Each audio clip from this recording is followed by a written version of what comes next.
नमस्कार दोस्तों, RPSC second grade paper based GK paper के लिए आज हम शुरू करेंगे भारत का भूगोल।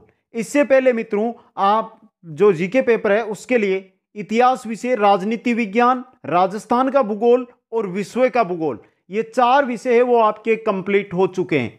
आज हमारी जो क्लास रहेगी वो रहेगी भारत के भूगोल की पहली क्लास, जिसके अंदर भारत की स्थिति एवं विस्तार संपूर्ण चर्चा करेंगे। किसी भी प्रकार का क्वेश्चन बने इनसे बाहर नहीं आएगा दोस्तों। बहुत ही अच्छी क्लास रहेगी आपके लिए। और जो भी साथी अभी तक बाकी क्लासें, बाकी जो विषय की हमारी क्लासें हुई है उनको अटेंड नहीं किए, तो एक एक की प्लेलिस्ट आपको मिल जाएगी, वहां से एक एक क्लास को आप अटेंड कर सकते हैं मित्रों। रही पीडीएफ की, तो Kuchaman online classes app download कीजिए प्ले स्टोर से या लिंक डिस्क्रिप्शन में दी गई वहां से, और फिर ऐप को डाउनलोड करके स्टोर से आप सभी पीडीएफ है, जैसे ही क्लास होती है पीडीएफ वहां पर आपको मिल जाएगी दोस्तों। तो चलते हैं आज की क्लास की ओर। एक बार सभी साथियों से अनुरोध, शेयर जरूर करें, क्लास को लाइक करें, और जो भी नए साथी है पहली बार क्लास अटेंड कर रहे हैं चैनल को सब्सक्राइब जरूर करें। तो बात करेंगे भारत की स्थिति और विस्तार की।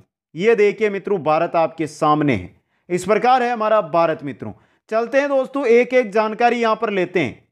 देखिए, थोड़ी नॉर्मल जानकारी, भारत का नाम कैसे पड़ा वो भी ले लेते हैं। भारत एक महान देश है जो विश्व का अकेला ऐसा देश है जिसका नाम हिंद महासागर से जुड़ा हुआ है।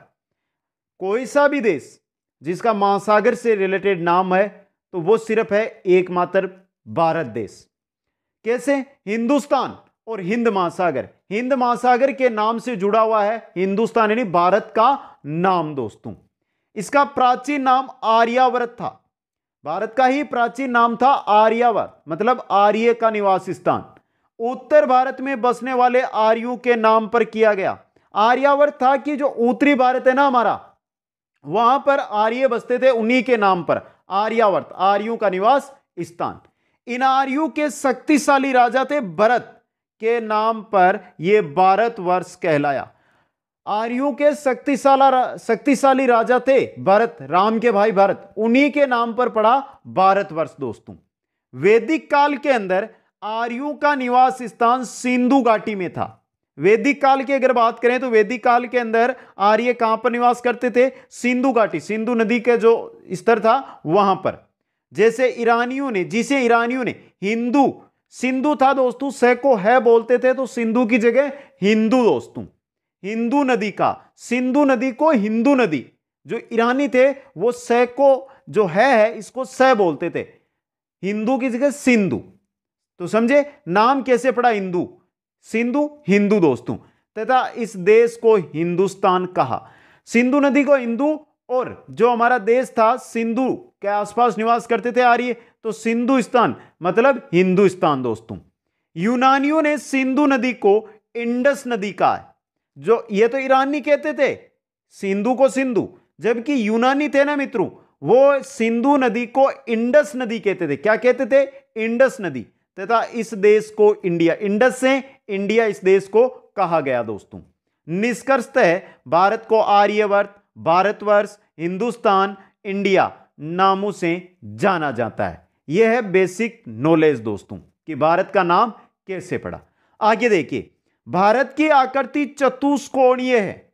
इस प्रकार है लगभग भारत, अगर हम देखें तो इस प्रकार मिलेगा आपको, यहां से यहां ये फैला हुआ है, ऊपर से इस प्रकार है, लेकिन एक आकृति की अगर हम बात करें तो चतुष्कोणीय आकृति लिए हुए है भारत की आकृति दोस्तों। देखिए, जो दक्षिणी एशिया के मध्य में स्थित है, दक्षिणी एशिया है ना, दक्षिणी एशिया के मध्य में पड़ता है भारत। पूरे एशिया की बात नहीं है, दक्षिणी एशिया। अगर ये हमारा एशिया है ना, तो यहां से बीच में से कट कर लो इसको, तो ये रहा हमारा दक्षिणी एशिया, यहां पर पड़ता है भारत। यानी दक्षिणी एशिया के मध्य में क्या स्थित है? भारत स्थित है दोस्तों। इसके पूर्व में इंडो चीन प्रायद्वीप व पश्चिम में अरब प्रायद्वीप स्थित है। जो इंडिया है इसके पूर्व दिशा की बात की जाए तो इंडो चीन प्रायद्वीप है, पश्चिम के अंदर अरब प्रायद्वीप स्थित है दोस्तों। आगे चलिए, समस्त भारत लगभग मानसूनी जलवायु वाले क्षेत्रों में विस्तृत है। पूरा का पूरा भारत जो मानसूनी जलवायु के क्षेत्र के अंतर्गत आता है आपका भारत दोस्तों, जिसका विस्तार उष्ण तथा उपोष्ण दोनों कटिबंधों में है। भारत है जो उष्ण कटिबंध में भी है और जो आपका उपोष्ण कटिबंध है इसमें भी स्थित है। यह हम कर्क रेखा की स्थिति आएगी, आगे हम कर्क रेखा के बारे में पढ़ेंगे तो वहां से आपको पता चल जाएगा, क्योंकि कर्क रेखा और भूमध्य रेखा उसके मध्य उष्ण आएगा और कर्क रेखा से जैसे ही उत्तरी भाग में बढ़ेंगे तो वहां पर उपोष्ण भाग आपका आ जाएगा। भारत की अवस्थिति उत्तरी गोलार्ध पूर्वी गोलार्ध में। जैसे अगर हम गोलार्ध में बात करें तो उत्तरी गोलार्ध, ये अगर ग्लोब लें तो ये भूमध्य रेखा, ये मध्य देशांतर रेखा, तो यहां पर भारत है। तो यहां पर देखिए, ये अगर हम यहां से देखें तो अक्षांश रेखाओं से देखें तो उत्तरी में आ रहा है और देशांतर रेखाओं से देखें तो पूर्वी में आ रहा है। तो किस में आ रहा है? उत्तरी गोलार्ध और पूर्वी गोलार्ध में है। आगे देखिए मित्रों, भारत का देशांतरीय विस्तार 68 डिग्री 7 मिनट पूर्वी देशांतरीय पूर्वी देशांतर कच्छ से 97 डिग्री 24 मिनट पूर्वी मतलब अरुणाचल प्रदेश तक है। दोनों ही पूर्वी देशांतरीय रेखाएं हैं। 68 डिग्री 7 मिनट से 97 डिग्री 24 मिनट के लगभग, 24 भी मिलता है, कई जगह आपको 25 भी लिखा हुआ मिलेगा मित्रों, तो ये याद रखना है। 68 डिग्री 7 मिनट पूर्वी देशांतर से 97 डिग्री 24 मिनट पूर्वी देशांतर के मध्य भारत फैला हुआ है। पूर्व में कच्छ पश्चिम में कच्छ से लेकर पूर्व भारत के अंदर जाए तो अरुणाचल प्रदेश अंत में आता है। अतः कुल देशांतरीय विस्तार लगभग 29 डिग्री कोणीय दूरी के बराबर है। देशांतरीय विस्तार देखिए तो 29 डिग्री यानी 29 देशांतर रेखाएं भारत में आती है दोस्तों। भारत का अक्षांशीय विस्तार 8 डिग्री 4 मिनट उत्तर यानी कन्याकुमारी से 37 डिग्री 17 मिनट उत्तर यानी कश्मीर तक है। भारत का अक्षांशीय विस्तार, अब यहां पर कश्मीर है वर्तमान के अंदर, यहां पर लद्दाख केंद्र शासित प्रदेश हो गया है मित्रों। तो 8 डिग्री 4 मिनट उत्तरी अक्षांश से 37 डिग्री 17 मिनट उत्तरी अक्षांश के मध्य भारत फैला हुआ है। तो कुल अक्षांशीय विस्तार लगभग देखें तो 29 डिग्री कोणीय दूरी के, चाहे देशांतरीय विस्तार हो चाहे अक्षांशीय विस्तार हो, भारत का लगभग समान है दोस्तों। आगे देखिए, भारत का सबसे दक्षिणी बिंदु 6 डिग्री 45 मिनट पर है, जो उत्तर 6 डिग्री 45 मिनट उत्तरी अक्षांश जो आपका कहां पर है? इंदिरा पॉइंट ग्रेट निकोबार द्वीप में। ग्रेट निकोबार द्वीप है, वहां पर आपको सबसे दक्षिणतम बिंदु मिलेगा 6 डिग्री 45 मिनट उत्तरी अक्षांश पर दोस्तों। यह इंपॉर्टेंट है आपके लिए। आगे चलिए, आगे बात करते हैं भारत के क्षेत्रफल की। देखिए, भारत का कुल क्षेत्रफल 32,87,263 वर्ग किलोमीटर है। कितना है? 32,87,263 वर्ग किलोमीटर। क्षेत्रफल की दृष्टि से यह विश्व का 7वां बड़ा देश है। अगर विश्व का अगर हम क्षेत्रफल देखें 100 कि विश्व का कुल क्षेत्रफल है 100 वर्ग किलोमीटर, तो भारत का इसमें से है 2.43 वर्ग किलोमीटर भारत का, मतलब विश्व के कुल क्षेत्रफल का 2.43% भारत का क्षेत्रफल है। अब भारत से बड़े राज्य, भारत से बड़े देश कौन कौन से? रूस, कनाडा, चीन, संयुक्त राज्य अमेरिका, ब्राजील और ऑस्ट्रेलिया। 1 2 3 4 5 और 6, ये 6 बड़े देश है। 7 नंबर पे तो भारत आता है। तो रूस, कनाडा, चीन, संयुक्त राज्य अमेरिका, ब्राजील और ऑस्ट्रेलिया, ये भारत से बड़े हैं और 7 नंबर पे आएगा आपका भारत दोस्तों। क्षेत्रफल के अनुसार भारत का सबसे बड़ा राज्य राजस्थान, हमारा ही राज्य। कौन सा राज्य है? राजस्थान। और सबसे छोटे राज्य की बात की जाए तो कौन सा राज्य है आपका? गोवा राज्य। क्षेत्रफल के अनुसार भारत का सबसे बड़ा राज्य राजस्थान, सबसे छोटा राज्य आपका गोवा राज्य। भारत का आकार जापान से 9 गुना बड़ा है। यहां से क्वेश्चन बन सकता है एग्जाम के अंदर। भारत जापान से 9 गुना बड़ा है मित्रों। भारत का आकार इंग्लैंड से 14 गुना बड़ा है। इंग्लैंड का जो क्षेत्रफल है और भारत का क्षेत्रफल देखें तो इंग्लैंड से 14 गुना, 14 इंग्लैंड मिलाए तब भारत जितना क्षेत्रफल होगा दोस्तों।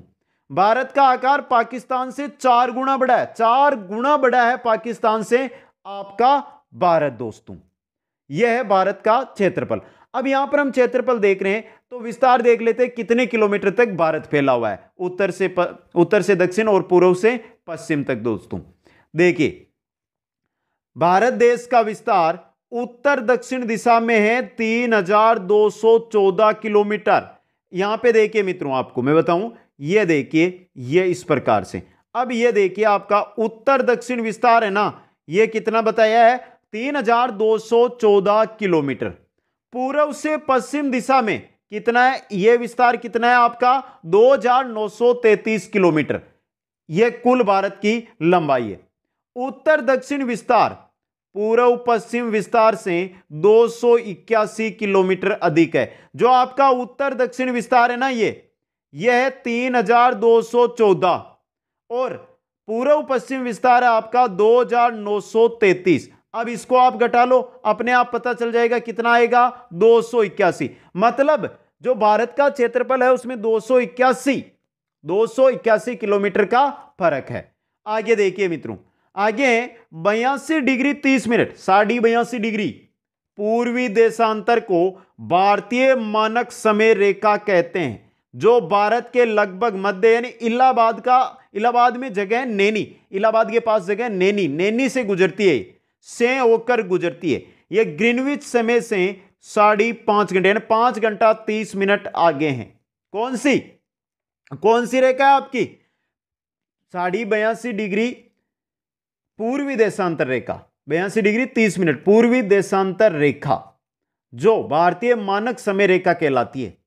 यह आपके है ना मित्रों, इलाहाबाद, यहां ऑप्शन में इलाहाबाद ही मिलेगा आपको, इलाहाबाद से गुजरती है मित्रों। और जो ग्रीनविच रेखा है उससे 5.5 घंटे आगे है, 5.5 घंटे। जो ग्रीनविच रेखा का समय उससे हम भारत का समय 5.5 घंटे आगे हैं दोस्तों। अब यहां से मित्रों बात कीजिए कर्क रेखा की, 23.5 डिग्री 30 मिनट कर्क रेखा क्रिक वृत्त, उत्तर 23.5 डिग्री उत्तर का अक्षांश जिसे हम कर्क रेखा कहते हैं, भारत के लगभग मध्य भाग से गुजरता है। तो मित्रों यहां पे देखिए, ये भूमध्य रेखा, ये कर्क रेखा, ये मकर रेखा, जो ये क्षेत्र आएगा ना बीच वाला, ये तो उष्ण आएगा, जबकि ये कर्क रेखा, कर्क से ऊपर वाला आ जाएगा आपका शीतोष्ण। कौन सा आ जाएगा, शीतोष्ण।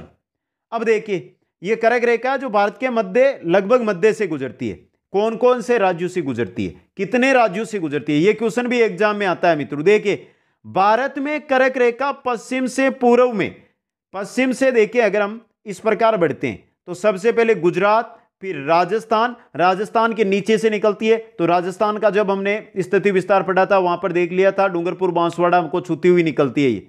मध्य प्रदेश, छत्तीसगढ़, झारखंड, पश्चिम बंगाल, त्रिपुरा और मिजोरम, इन 8 राज्यों से होकर आपकी कर्क रेखा है जो भारत में से गुजरती है दोस्तों। इंपॉर्टेंट क्वेश्चन है आपके लिए ये। तो 82 डिग्री 30 मिनट की गुजरती है इलाहाबाद से, जिसे जो है ग्रीनविच समय है उससे, ग्रीनविच रेखा है उससे 5.5 घंटे भारत का समय क्या है, आगे है दोस्तों। और 23.5 डिग्री 8 राज्यों से गुजरती है। 8 राज्य कौन कौन से हैं, गुजरात, राजस्थान, मध्य प्रदेश, छत्तीसगढ़, झारखंड, पश्चिम बंगाल, त्रिपुरा और मिजोरम दोस्तों। आगे चलिए, आगे देखते हैं भारत की स्थलीय सीमा, क्योंकि आज की क्लास में हम सिर्फ स्थिति और विस्तार पढ़ रहे हैं, जो भारत के भौतिक प्रदेश हो वो नेक्स्ट क्लास रहेगा हमारा टॉपिक। भारत की स्थलीय सीमा देखते हैं। भारत के स्थलीय सीमा की लंबाई है 15,200 किलोमीटर। तो भारत की स्थलीय सीमा, कुल स्थलीय सीमा की अगर हम बात करें तो कितनी है, 15,200 किलोमीटर, जो पाकिस्तान, अफगानिस्तान, चीन, नेपाल, भूटान, म्यांमार, बांग्लादेश के सारे विस्तृत है। बांग्लादेश के साथ सबसे अधिक अंतर्राष्ट्रीय सीमा बनती है, सबसे अधिक स्थलीय सीमा भारत की लगती है। सबसे कम किसके साथ लगती है, अफगानिस्तान की। अफगानिस्तान के साथ भारत का लद्दाख जो केंद्र शासित प्रदेश है वो लगता है, राज्य नहीं लगता है। भारत की कुल जल सीमा की बात की जाए तो 7,517 किलोमीटर है। भारत की कुल जलीय सीमा कितनी है, 7,517 किलोमीटर।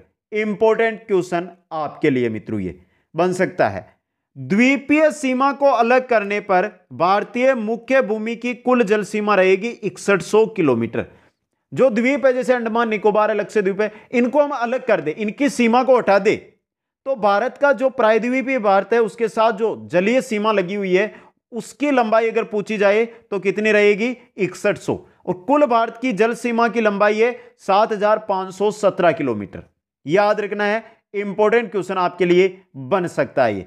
अब यहां से एक क्वेश्चन बनेगा, भारत की जो द्वीप है, द्वीपीय सीमा है, भारत की द्वीपीय सीमा की लंबाई कितनी है? अच्छा क्वेश्चन बनेगा आपको। तो 7517 में से 6100 घटा दो, कितना आएगा? 1417 किलोमीटर। यह भारत की द्वीपीय सीमा है मित्रों। अंतरराष्ट्रीय जलीय सीमा, जो हमारी अंतरराष्ट्रीय जलीय सीमा है ना, उससे 12 नॉटिकल मील दूरी, 12 नॉटिकल मील दूरी तक सीमावर्ती देश संसाधनों का क्या कर सकता है? उपयोग कर सकता है। यह मानकर चलो कि जो हमारी अंतरराष्ट्रीय सीमा है, अंतरराष्ट्रीय जलीय सीमा है ना, फिर समुद्र के अंदर 12 नॉटिकल मील दूरी है, वहां तक यह मानकर चलो हमारा भारत ही है दोस्तों। यह थी भारत की स्थलीय और जलीय सीमा। लेकिन अब हम देखते हैं देशों के साथ कितनी कितनी हमारी स्थलीय सीमा है जो लगती है। तो चलते हैं मित्रों, पड़ोसी देशों के साथ भारत की स्थलीय सीमा की लंबाई। सबसे पहले आता है हमारा बांग्लादेश। बांग्लादेश के साथ सर्वाधिक हमारी स्थलीय सीमा लगती है। कितनी लगती है मित्रों? 4096 किलोमीटर। कितनी लगती है? 4096 किलोमीटर, जो सबसे लंबी है। बांग्लादेश के साथ भारत की सबसे लंबी स्थलीय या अंतरराष्ट्रीय सीमा लगती है। 2 नंबर पे आता है चीन, जिसकी लगती है 3917 किलोमीटर। 3917 किलोमीटर चीन और भारत के मध्य स्थलीय सीमा है। अब देखिए यहां से 914 में हेनरी मैकमोहन कमीशन द्वारा निर्धारित मैकमोहन लाइन कहलाती है। तो जो भारत और चीन के मध्य सीमा है ना, अंतरराष्ट्रीय सीमा, उसको नाम क्या दिया गया है? मैकमोहन रेखा। 1914 में यह लगाई गई थी हेनरी मैकमोहन कमीशन के द्वारा। आगे है पाकिस्तान। पाकिस्तान के साथ भारत की सीमा लगती है 3310 किलोमीटर, और इस सीमा को किस नाम से जानते हैं हम? रेड क्लिफ रेखा के नाम से जानते हैं। नेपाल के साथ भारत की सीमा लगती है 1752 किलोमीटर। कितनी लग रही है? 1752 किलोमीटर। इंपॉर्टेंट क्वेश्चन आपका यहां से बन सकता है। आगे देखिए म्यांमार। म्यांमार के साथ भारत की स्थलीय सीमा लगती है, वो लगती है 1458 किलोमीटर। कितनी? 1458। भूटान के साथ भारत की सीमा लगती है 587 किलोमीटर। भूटान के साथ कितनी लगती है? 587 किलोमीटर। और अफगानिस्तान के साथ भारत की सीमा लगती है 80 किलोमीटर, और इस सीमा को जाता है डुरंड रेखा के नाम से जाना जाता है। तो ये जो कुल स्थलीय सीमा है, इसका योग होगा आपके 15,200 किलोमीटर। कितना होगा? 15,200 किलोमीटर।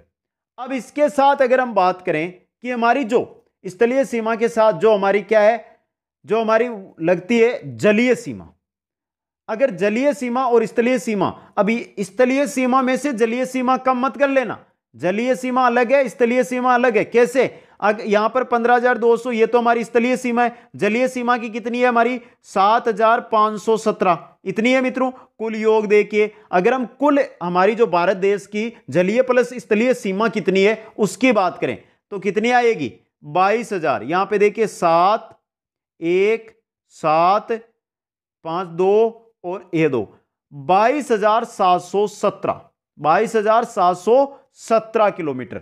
ये लगभग जो हमारी स्थल जो जलीय सीमा है, ये कुछ पॉइंटों में 7,516.6 है, लेकिन इसको हम 7 ही मानते हैं। तो 22,717 मिले या 22,716 मिले, ये ऑप्शन के अनुसार आपको सोल्व करना है। ये हमारी कुल स्थलीय प्लस जलीय सीमा की लंबाई है दोस्तों। आगे चलते हैं मित्रों। आगे देखिए, अब हम बात करते हैं एक एक देश के साथ हमारे कौन कौन से राज्य हैं जो लगते हैं। क्वेश्चन तो यहां से भी बन सकता है आपके। तो बांग्लादेश की सीमा को स्पर्श करने वाले 5 राज्य, बांग्लादेश की सीमा को 5 राज्य स्पर्श करते हैं। कौन कौन से हैं आपके? पश्चिम बंगाल, असम, मेघालय, त्रिपुरा और मिजोरम। पश्चिम बंगाल, असम, मेघालय, त्रिपुरा और मिजोरम, ये 5 राज्य बांग्लादेश की सीमा पर है दोस्तों। बात करें चीन की, तो चीन की सीमा को स्पर्श करने वाले 4 राज्य, पहले 5 थे, अब जम्मू कश्मीर केंद्र शासित प्रदेश बन गया है, तो 4 ही बचे। ये है आपके हिमाचल प्रदेश है, उत्तराखंड है, सिक्किम है और अरुणाचल प्रदेश है। इनके साथ केंद्र शासित प्रदेश लद्दाख है, जो आपकी चीन की सीमा पर स्थित है मित्रों। चीन के बाद आता है पाकिस्तान। पाकिस्तान की सीमा को स्पर्श करने वाले 4 राज्य कौन कौन से? कौन कौन से? पंजाब है, राजस्थान है और गुजरात है।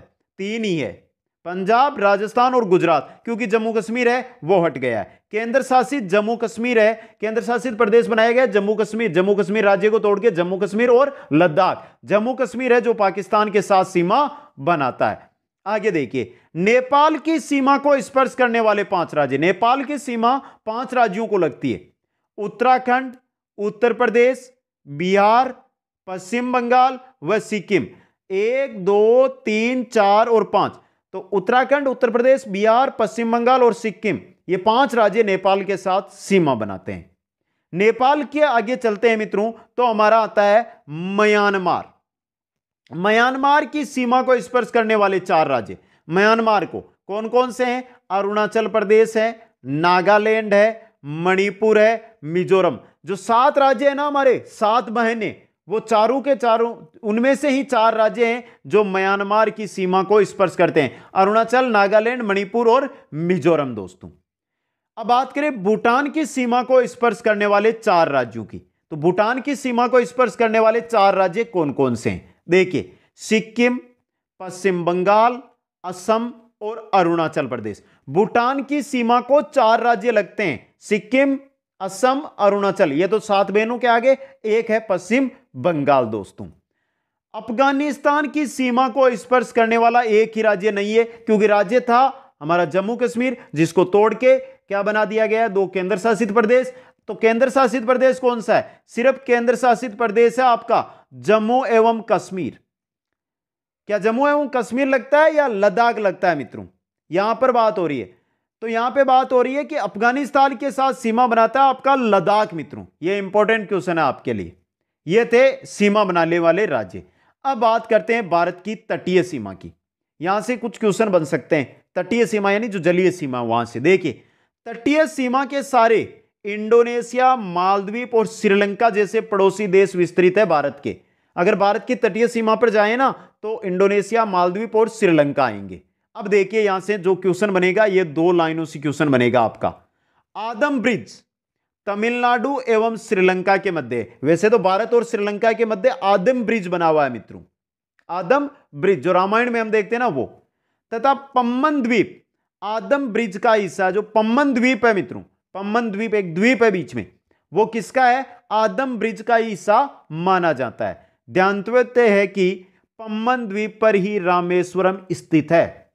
जो आप रामेश्वरम पढ़ते हैं ना, रामेश्वरम, वो पम्बन द्वीप पर ही स्थित है मित्रों। आदम ब्रिज के उत्तर में पाक की खाड़ी व दक्षिण में मेनार की खाड़ी स्थित है। अगर जो आदम ब्रिज बना हुआ है, ये भारत आपका, ये श्रीलंका, तो ये आदम ब्रिज बना हुआ है। इसके अगर हम बात करें उत्तर में, इस प्रकार से हैं, तो उत्तर में आपका आएगी पाक की खाड़ी, दक्षिण में आएगी मनार की खाड़ी मित्रों। अब मित्रों यहां से सबसे अच्छा क्वेश्चन बनता है कि भारत और श्रीलंका के मध्य कौन सा चैनल स्थित है? पाक स्ट्रेट चैनल। इंपॉर्टेंट क्वेश्चन है आपके लिए ये। और यह थी भारत की स्थिति और विस्तार मित्रों। यहां पर हमने राज्यों के बारे में कोई चर्चा नहीं की है, केंद्र शासित प्रदेशों के बारे में कोई चर्चा नहीं की है। हमारी क्लासें आएगी आगे उनके अंदर, क्योंकि एक साथ अधिक देने से अच्छा है टुकड़ों के अंदर उसको बांटकर पढ़ाया जाए तो सबसे बेस्ट है। लेकिन उससे पहले हम सबसे पहले अध्ययन करेंगे, वो करेंगे भारत के जो भौतिक प्रदेश है ना उनका, और फिर है ना जो भारत के राज्य हैं उनके बारे में, जनसंख्या के बारे में हम अध्ययन करेंगे। तो भारत के भूगोल की पहली क्लास कैसी लगी आपको? कमेंट करके बताएं, लाइक, शेयर, और जो भी मेरे नए साथी ये चैनल को जरूर सब्सक्राइब कर दें। और जो भी साथी रीट की भी तैयारी कर रहे हैं उनके लिए रीट के हर विषय इसी प्रकार आपको यहां पर पढ़ाए जाएंगे, जैसे संस्कृत है, हिंदी है, मनोविज्ञान है, ट्रिकों से पढ़ाए जाएंगे। ट्रिक के द्वारा ही प्रश्न सोल्व करके बताए जाएंगे आपको। तो अगर आप उनकी तैयारी कर रहे हैं तो भी आप क्लासें जरूर अटेंड करें, उनकी भी क्लासें आपको जरूर मिलेगी। आप सभी को बहुत बहुत धन्यवाद। जय हिंद, जय भारत।